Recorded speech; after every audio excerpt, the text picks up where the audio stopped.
प्यारे दोस्तों, ईद के दिन सुबह मिठाई बनाने में माँ फातिमा रज़ियल्लाहु ताला अन्हा बहुत ही मशगूल थीं। आटा गूंदने और दूसरी तैयारियों में लगी हुई थीं, क्योंकि सुबह ही सारे काम पूरे करने थे। दूसरी तरफ 8-10 साल के मासूम भाई हसन और हुसैन रज़ियल्लाहु ताला अन्हुमा अपना खेल छोड़कर माँ के पास आ गए। उनके मासूम लहजे में एक सवाल था, अम्मी, आपको याद नहीं आज ईद है? जरा बाहर आकर देखिए तो सही। मोहल्ले के लड़के लड़कियां नए नए कपड़े पहनकर कितने खुश हो रहे हैं और हमने तो अभी तक नए कपड़े भी नहीं पहने। क्या इसका मतलब ये है कि हम आज ईद नहीं मनाएंगे?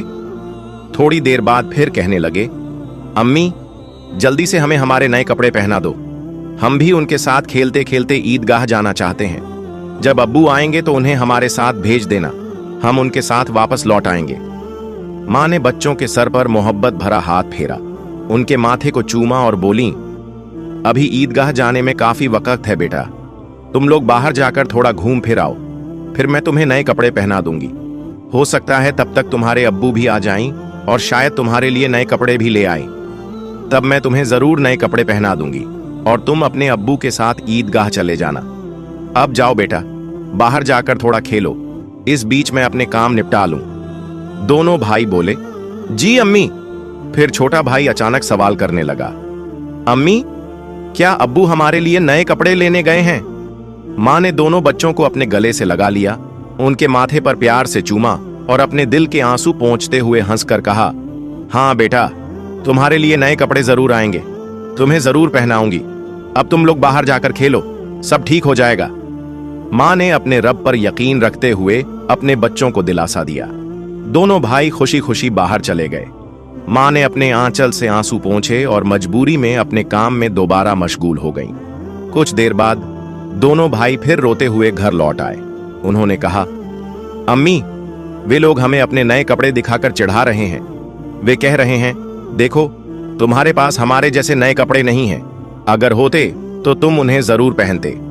वे कह रहे हैं कि हमारे अब्बू कैसे हैं जो ईद के दिन भी हमारे लिए नए कपड़े नहीं लाए। वे हमें ईदगाह चलने को कह रहे हैं और बोल रहे हैं, जल्दी से नए कपड़े पहनकर आओ अगर आना है। वे खजूर के पेड़ के नीचे खड़े हैं और हमारा इंतजार कर रहे हैं जब तक हम नए कपड़े पहनकर उनके साथ न चलें। अम्मी, अब्बू अभी तक क्यों नहीं आए? अम्मी, हमें जल्दी से नए कपड़े पहना दो ताकि हम उनके साथ ईदगाह जा सकें। मासूम बच्चों की इस गुजारिश को सुनकर अम्मी अपने जज्बातों पर काबू नहीं रख सकीं। आंसू रोकना उनके लिए बहुत मुश्किल हो गया, लेकिन बच्चे अम्मी को मजबूती से गले लगाकर खामोशी से उनकी ओर देख रहे थे। कुछ ही पल में खुद को संभालते हुए अम्मी ने आंसू पोंछे और चेहरे पर जबरन हल्की सी मुस्कान लाते हुए बोली, अभी बाहर जाने का वक्त नहीं हुआ है बेटा, इतनी जल्दी क्यों कर रहे हो? नमाज के लिए अभी काफी समय है। इस दौरान बाहर जाकर थोड़ा घूम फिर लो और देखो तुम्हारे अब्बू कहाँ हैं, उन्हें ढूंढकर ले आओ। तब तक मैं अपना बाकी काम निपटा लेती हूँ। थोड़ा सा ही काम बचा है। अगर तुम्हारे अब्बू नए कपड़े लाते हैं तो मैं तुम्हें बहुत खूबसूरती से तैयार कर दूंगी, फिर तुम मिठाई खाकर अपने अब्बू के साथ ईदगाह जाओगे, ठीक है? दोनों भाइयों ने मासूमियत से कहा, जी अम्मी। अम्मी ने अपने दिल को मजबूत करते हुए बच्चों को तसल्ली दी, लेकिन जैसे ही उन्होंने बच्चों के मासूम चेहरों की तरफ देखा, उनकी आंखों में आंसुओं का सैलाब उमड़ पड़ा। बच्चों को अपनी हालत का अंदाजा न हो, इस डर से अम्मी कभी एक कमरे में जाती तो कभी दूसरे में। इधर दोनों मासूम भाई परेशान होकर अम्मी अम्मी कहते हुए उनके पास आए और बोले, अम्मी, हम समोसे और सकफीस खजूर लेकर अब्बू को ढूंढने जा रहे हैं। अम्मी ने रुंधे गले से कहा, हाँ जाओ। उनकी आवाज में छुपा दर्द बच्चे समझ नहीं सके। बड़े भाई ने अफसोस जताते हुए कहा, अब्बू कहाँ होंगे? छोटे भाई ने मासूमियत से पूछा, अब्बू कहाँ गए? बड़े भाई ने जवाब दिया, पता नहीं, चलो इधर उधर ढूंढते हैं। छोटे भाई के कंधे पर हाथ रखते हुए दोनों भाई अब्बू की तलाश में निकल पड़े। इधर अम्मी अपने दिल का दर्द कम करने का कोई रास्ता नहीं पा रही थीं। उनकी बेचैनी और बढ़ गई। वो सोचने लगी, मैं अपने मासूम बच्चों को कैसे बताऊं कि आज उन्हें नए कपड़े पहनाने के साधन हमारे पास नहीं हैं? उन्हें कैसे तसल्ली दूं? आज तो ईद का दिन है, मैं जो भी कहूंगी, क्या मेरे बच्चे मेरी बात मानेंगे? या अल्लाह, क्या तेरे अलावा मेरा कोई और सहारा नहीं? ईद के लिए जो मिठाई बनाई है वो भी कई दिनों तक थोड़ा थोड़ा गेहूं बचाकर तैयार की है, उसी से हलवा और रोटी बनाई है। लेकिन नए कपड़े कहां से लाऊं? या अल्लाह, ये बोझ क्यों डाल दिया इस मां के सर पर? तू तो सबकी हालत जानता है, मैं इन मासूम बच्चों को कैसे समझाऊं? या अल्लाह, तू रहम दिल और सर्वशक्तिमान है। झूठ बोलना गुनाह है, ये जानते हुए भी मैं अपने बच्चों को झूठी दिलासा और झूठी उम्मीद देकर बहला रही हूं। लेकिन अब मैं क्या करूं? तू ही बता दे। या अल्लाह, तू मुझे रास्ता दिखा। तू मेरे गरीब घर की हालत जानता है, तू ही मेरी मदद कर। ये कहते कहते मां रोने लगी और जोर जोर से चक्की चलाने लगी। चक्की की घर घर की आवाज के साथ उनके दिल का दर्द भी बाहर निकलने लगा। आंसू पोंछते हुए भले ही मिठाई बनाने का काम तेजी से चल रहा था, लेकिन जैसे ही यह काम पूरा होने को आया, एक और मुश्किल सामने खड़ी हो गई। तभी अम्मी अम्मी कहते हुए दो मासूम बच्चे मां के पास आकर खड़े हो गए।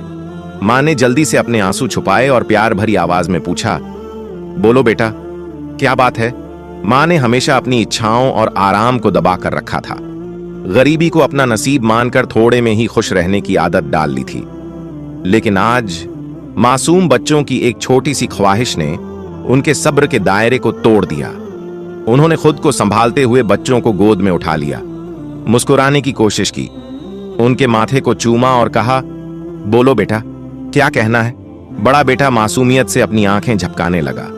छोटे भाई ने भी उसकी नकल कर ली।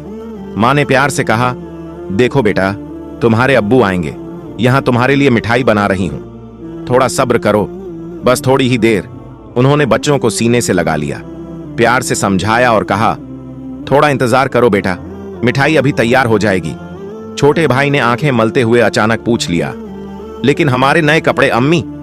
ये सुनते ही मां चौंक गईं, जल्दी से बोल पड़ी, अरे बेटा, ऐसा करते हैं, तुम लोग जाकर पहले नहा लो, अभी तक नहाए भी नहीं हो। दोनों भाई एक साथ बोले, नहीं अम्मी, अभी तक नहीं नहाए। मां के लिए मासूम बच्चों से छल करना बहुत दर्दनाक था।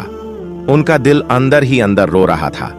लेकिन उन्होंने हंसते हुए कहा, बेटा, बिना नहाए कोई ईदगाह जाता है क्या? जाओ जल्दी से नहा लो, सब तैयार हो जाएगा। दोनों भाइयों ने खुशी से कहा, ठीक है अम्मी, हम अभी जाकर नहा लेते हैं, आप सब कुछ तैयार रखना, हम जल्दी से आ जाते हैं। फिर दोनों भाई खुश होकर नाचते हुए बाहर निकल गए। मां ने दुआ की, जाओ बेटा, अल्लाह हाफिज। बच्चे तो चले गए, लेकिन मां के दिल में चिंता और गहरी हो गई। उनका दिल जैसे एक अथाह सागर में डूब रहा था। मां सोचने लगी, जब वे वापस आएंगे और कहेंगे, हमें नए कपड़े पहनाओ, हम ईदगाह जाएंगे, तब मैं क्या करूंगी? अब मां का मन और नहीं संभल सका। उनकी आंखों से आंसू बह निकले।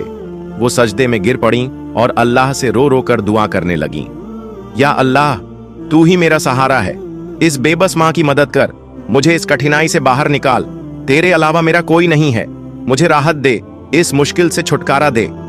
इसके बाद मां जैसे बेसुध होकर बड़बड़ाने लगी, या अल्लाह, तू तो मां के दिल को समझता है। 3 बार मासूम बच्चों को बहला फुसलाकर मैंने किसी तरह संभाल लिया, लेकिन अब क्या करूं, क्या कहूं? तू ही मुझे सहारा दे, तू सब कर सकता है। फिर उन्होंने जोर से चीख कर कहा, या अल्लाह, तू सब कर सकता है, तू सब कर सकता है।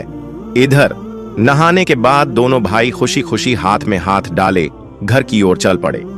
कुछ ही देर में हंसते खेलते दोनों भाई घर पहुंचे और जोर से आवाज लगाने लगे, अम्मी अम्मी, हम आ गए। लेकिन मां की तरफ से कोई जवाब नहीं आया। छोटा भाई मासूमियत से बड़े भाई की ओर देखने लगा और धीरे से पूछा, भैया, मां बोल क्यों नहीं रही? क्या मां सो रही है? बड़े भाई ने छोटे भाई को बाहों में भर लिया और उसे दिलासा देने लगा। मैं देखता हूं। जैसे ही बड़ा भाई मां को जगाने के लिए हाथ बढ़ाने ही वाला था, अचानक दरवाजे पर जोर से दस्तक हुई। बड़े भाई ने घबराते हुए पूछा, कौन है बाहर? बाहर से कोई जवाब नहीं आया। दोनों भाई सहमकर एक दूसरे को देखने लगे। छोटा भाई डर के मारे बड़े भाई से चिपक गया। फिर से दरवाजे पर जोर से दस्तक हुई। डर और घबराहट से दोनों भाई जोर से चिल्ला पड़े, अम्मी अम्मी, बाहर कौन है? लेकिन मां की तरफ से फिर भी कोई जवाब नहीं आया। इस बार दरवाजे पर खटखटाने के साथ कोई भारी चीज घसीटने जैसी आवाज भी सुनाई दी। दोनों भाई डर गए। उन्हें पता था कि अगर कोई रिश्तेदार, परिवार का कोई बड़ा या पड़ोसी घर पर आता तो वह हमेशा सलाम करता, लेकिन यहां सब कुछ उल्टा हो रहा था। बड़े भाई ने छोटे भाई को और कसकर गले लगाते हुए कहा, मुझे समझ नहीं आ रहा ये क्या हो रहा है। अम्मी भी कुछ बोल नहीं रही हैं। डरते डरते दोनों भाई दरवाजे के पास गए। जैसे ही वे वहां पहुंचे, बाहर से फिर से जोर से खटखटाने की आवाज आई। दोनों भाई घबराकर थोड़े पीछे हट गए। फिर जोर से चिल्लाकर पूछा, कौन है दरवाजे पर? बाहर से आवाज आई, मैं दर्जी हूं, दरवाजा खोलो। दोनों भाई हैरान रह गए। उन्होंने पूछा, दर्जी, आप यहां क्यों? बाहर से फिर आवाज आई, हां, मैं दर्जी हूं, दरवाजा खोलो, मैं तुम्हारे लिए नए कपड़े लेकर आया हूं, उन्हें ले लो। जैसे ही यह सुना, दोनों भाइयों ने जल्दी से दरवाजे की कुंडी खोली। सामने एक आदमी खड़ा था, नए कपड़ों की गठरी के साथ। दोनों भाई एक पल के लिए सन्न रह गए। दर्जी ने कपड़े उनकी ओर बढ़ाए। बड़े भाई ने झटपट सारे कपड़े अपने हाथों में ले लिए और छोटे भाई का हाथ पकड़कर तेजी से दौड़ते हुए मां के पास पहुंचा। उधर मां अब भी संभल नहीं पाई थीं। उनकी आंखों से आंसू रुकने का नाम नहीं ले रहे थे। अम्मी, अम्मी, देखो, बड़े भाई ने खुशी से चहकते हुए कहा, दर्जी हमारे लिए कितने सुंदर सुंदर नए कपड़े लेकर आया है। जल्दी से हमें कपड़े पहनाओ, हमें ईदगाह जाना है। बड़े भाई की बात सुनते ही छोटा भाई भी उछल पड़ा। हाँ अम्मी, जल्दी करो, अगर देर हो गई तो हमें नमाज का समय नहीं मिलेगा। मां यह सुनकर हैरान रह गईं। कुछ पल तक बच्चों को टकटकी लगाए देखती रहीं, फिर उन्हें गले लगाकर फूट फूट कर रोने लगीं। इसके तुरंत बाद उन्होंने बच्चों को छोड़ दिया और सीधे सजदे में गिर गईं। या अल्लाह, तेरी मर्जी को कौन समझ सकता है। उन्हें तुरंत समझ में आ गया कि जो व्यक्ति दर्जी बनकर नए कपड़े लेकर आया था वह असल में दर्जी नहीं था। निश्चित ही वह अल्लाह के भेजे हुए फरिश्तों में से एक था। मां सजदे से उठी और जल्दी से बच्चों से बोली, जाओ बेटा, जाओ, उसे मेरा सलाम कह देना और कहना कि वह आज हमारे घर से विदा हो जाए। लेकिन बच्चों को यह बात याद ही नहीं रही। वे इतने खुश थे, इतने उत्साहित थे कि उनकी खुशी का ठिकाना ही नहीं रहा। मां ने बच्चों को देखा, उनके सिर और पीठ पर प्यार से हाथ फेरा, फिर उन्हें गोद में उठाकर सीने से लगा लिया, उनके माथे को चूमा, फिर हल्के से डांटते हुए बोली, बेटा, क्या तुम अभी तक नहीं गए? दर्जी साहब को क्या लगेगा? वो ये सोचेंगे कि इस घर के लोग कितने बदतमीज हैं। मेहमान बाहर दरवाजे पर खड़ा है और तुम यहां मस्ती कर रहे हो। तुम तो उन्हें भूल ही गए। ये तो बहुत बड़ी गलती है। तुरंत जाओ, उन्हें मेरा सलाम पहुंचा दो और कहना कि आज वे हमारे मेहमान बने। जाओ बेटे, उन्हें अंदर आराम से बैठने के लिए कहो। बिना कुछ सोचे विचारे दोनों भाई दरवाजे की ओर दौड़े, लेकिन तब तक दर्जी घोड़े पर सवार होकर घर से बहुत दूर जा चुका था। दोनों भाई जोर से चिल्लाने लगे, साहब, अम्मा ने आपको सलाम कहा है, जल्दी वापस आइए, आज आप हमारे घर दावत पर आइए, हम बैठक का दरवाजा खोल रहे हैं। लेकिन दूर से हवा के साथ जवाब आया, अपनी अम्मा और अब्बा को मेरा सलाम देना, किसी और समय मिलने आऊंगा। दोनों भाई दौड़ते हुए अम्मा के पास आए और सब कुछ बता दिया। बोले, दर्जी साहब ने तुम्हें और अब्बा को सलाम कहा है, वो घोड़े पर सवार होकर उस तरफ जा रहे हैं। जल्दी आओ अम्मा, उन्हें देखोगी ना? जल्दी करो, खिड़की से देख लो, अगर देर करोगी तो उन्हें फिर नहीं देख पाओगी। दर्जी साहब कितने खूबसूरत लगते हैं अम्मा। मां ने बच्चों की बात सुनकर खिड़की के पास आकर बाहर देखा। उन्होंने देखा कि एक अद्भुत पुरुष दिखाई दे रहा था। वो आकाश की ओर उड़ते जा रहे थे। उनके शरीर की चमक चारों ओर फैली हुई थी। उनकी रोशनी सूरज की किरणों को भी फीका कर रही थी। मां स्तब्ध होकर ये दृश्य देख रही थीं। अचानक वो दिव्य पुरुष अपने घोड़े समेत कहीं अदृश्य हो गए। अब उन्हें और नहीं देखा जा सकता था। इतने में दोनों भाई जोर से चिल्लाए, अम्मा, अम्मा, देखो, वो रहे अब्बा, दूर से आ रहे हैं। मां ने बच्चों को अपने साथ कमरे में ले गई और उन्हें नए कपड़े पहनाने लगी। उनकी आंखों से खुशी के आंसू बह रहे थे। दोनों भाइयों ने हैरानी से पूछा, अम्मा, अम्मा, आप क्यों रो रही हैं? मां ने प्यार से बच्चों को सीने से लगाया और कहा, बेटा, मैं क्यों रो रही हूं ये तुम अभी नहीं समझोगे। तुम्हारी उम्र भी इतनी नहीं हुई है, लेकिन आज से ये बात हमेशा याद रखना, एक पल के लिए भी अल्लाह ताला को भूलना मत। अल्लाह को हमेशा याद रखना। जो हमेशा अल्लाह को याद रखता है वो कभी भी मुसीबत में नहीं पड़ता। अगर तुम इस छोटी सी बात को अपने दिल में बसा लोगे और जिंदगी भर अल्लाह को नहीं भूलोगे तो देखोगे कि अल्लाह हमेशा तुम्हारी मदद करेगा। वो तुम्हें कभी मुश्किलों में नहीं डालेगा। माँ अपने बच्चों को यही नसीहत दे रही थी और साथ ही उन्हें नए कपड़े पहना रही थी। जब बच्चों को सजाने का काम पूरा हो गया तो माँ ने सुरम्मे का डिब्बा लाकर छोटे बेटे की आंखों में सुरम्मा लगाया। बड़े बेटे की आंखों में सुरम्मा लगाते ही दरवाजे के बाहर से आवाज आई, अस्सलामु अलैकुम या फातिमा जहरा। अंदर से हजरत फातिमा रजीब ने जवाब दिया, वलैकुम अस्सलाम या अली करीम।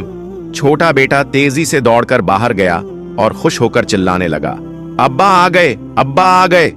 बड़ा बेटा भी बाहर जाने ही वाला था, लेकिन माँ ने उसे रोक लिया क्योंकि उसकी आंखों में सुरमा लगाना अभी बाकी था।